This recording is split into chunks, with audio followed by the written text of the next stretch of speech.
Now let's do now energy band in solid lattice।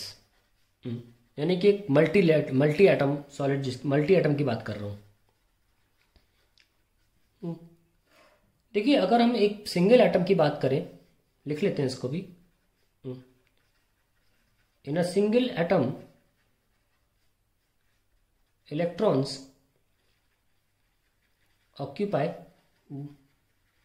Energy levels, जिनको कई बार shells भी बोला जाता है, के शेल है ना, L shell, shells. However, in case of solid lattice, that is multi atoms,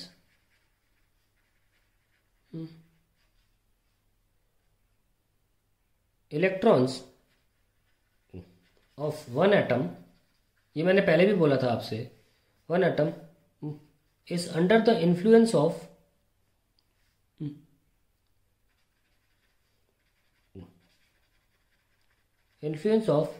nucleus of other atom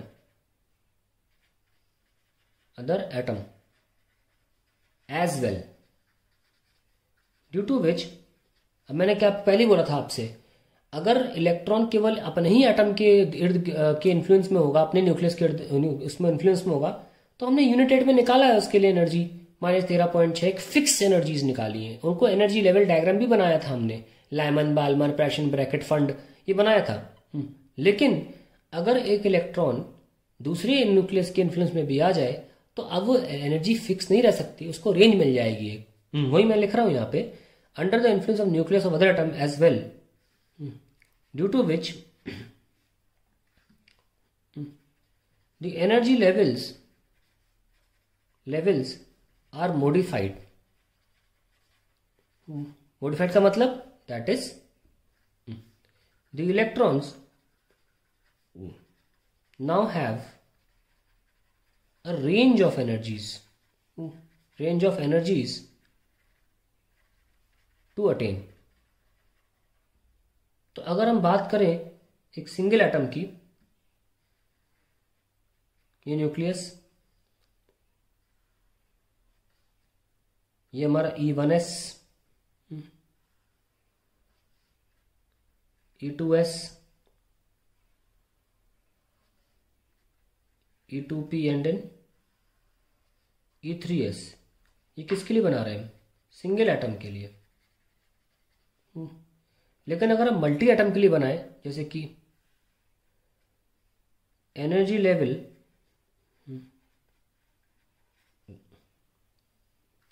converted to energy band, level से बैंड बन गया, एक रेंज वाला बन गया। तो मल्टी एटम, जैसे कि मान लीजिए एक न्यूक्लियस है, दूसरा और ये तीसरा, तो इन दो न्यूक्लियस के इन्फ्लुएंस में इस इलेक्ट्रॉन की एनर्जी लेवल से बैंड क्रिएट हो जाएगा। मान लीजिए 1s, तो 1s का बैंड बन जाएगा ऐसा, थोड़ा सा ऊपर थोड़ा सा नीचे। तो ये एक रीजन में एनर्जी अटेन कर सकता है, इसे बोलते हैं बैंड। बैंड का बन जाना, लेवल से बैंड पहुंच जाना। फिर 2s,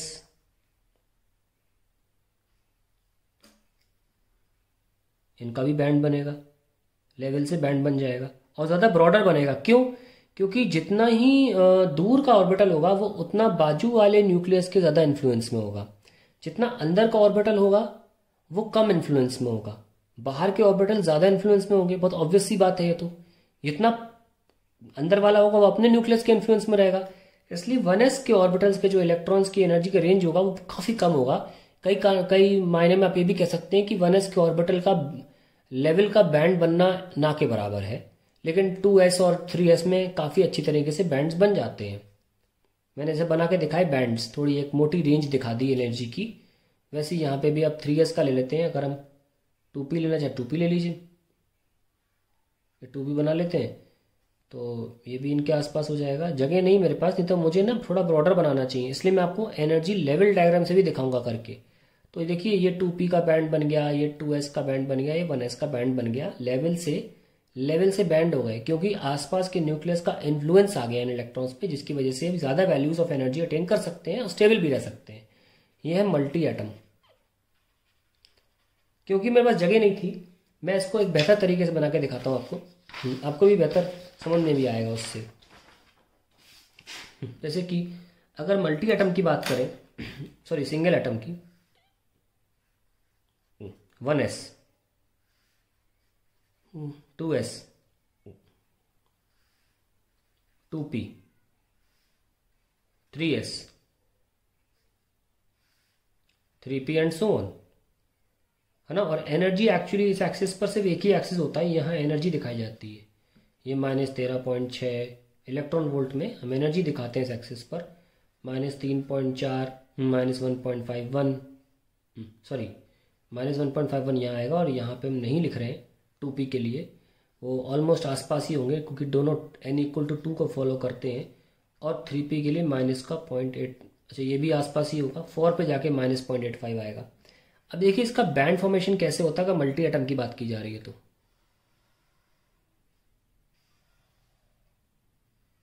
पहले मैं बना लेता हूँ, ठीक है। ये 2s है, ये 2p है, ये 3s है, ये 3p है एंड सो। थोड़ा ऊपर पर क्यों बनाया मैंने, क्योंकि मुझे थिकनेस चाहिए ना इसलिए।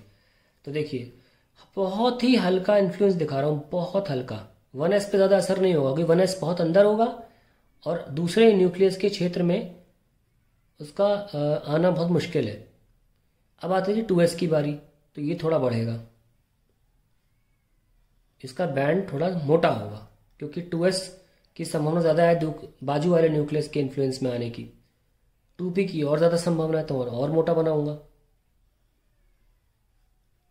तो ये क्या हो रहा है, मैं लेवल से बैंड बना रहा हूँ, देख लीजिए आप।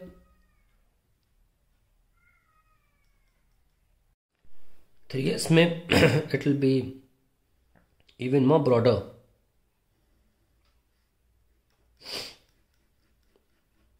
Okay, so you can write, इनको एक तो सबको एक लेवल पे ले आओ पहले, तो अजीब सा लग रहा है।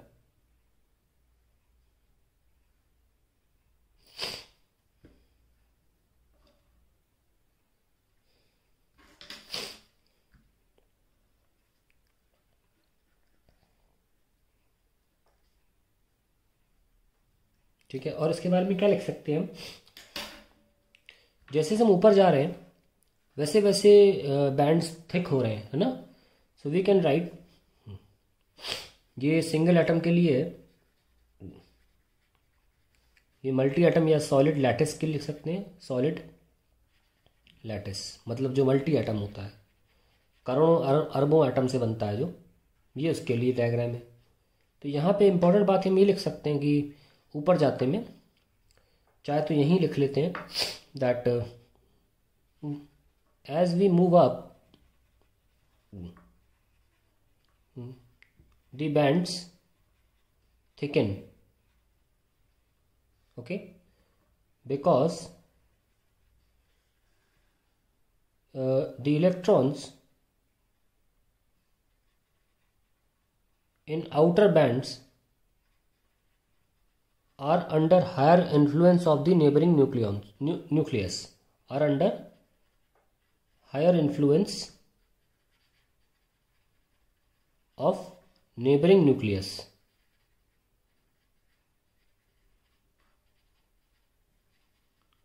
ठीक है, तो ये मैं यहाँ लिख दिया है, as we move up the bands thickens because the electrons in the outer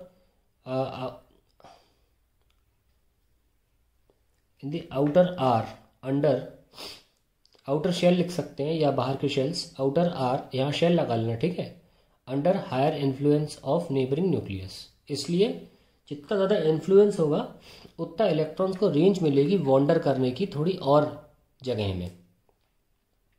that is what we are talking about in the form of energy band diagrams. कैसे सिंगल एनर्जी लेवल से एनर्जी बैंड बनता है, energy level to energy band. और ये ऐसा हुआ क्यों, कोई पूछे क्यों हो रहा है ऐसा, due to the influence of the neighbouring nucleus, इसलिए ऐसा हो रहा है। बैंड का सिर्फ यही मतलब है कि electron can have now more values instead of discrete values. Discrete मतलब सिंगल एक वैल्यू के अलावा electrons can now have more than one values and they can still be stable around the nucleus. अब नेक्स्ट वीडियो में आगे की बात बढ़ाते हैं।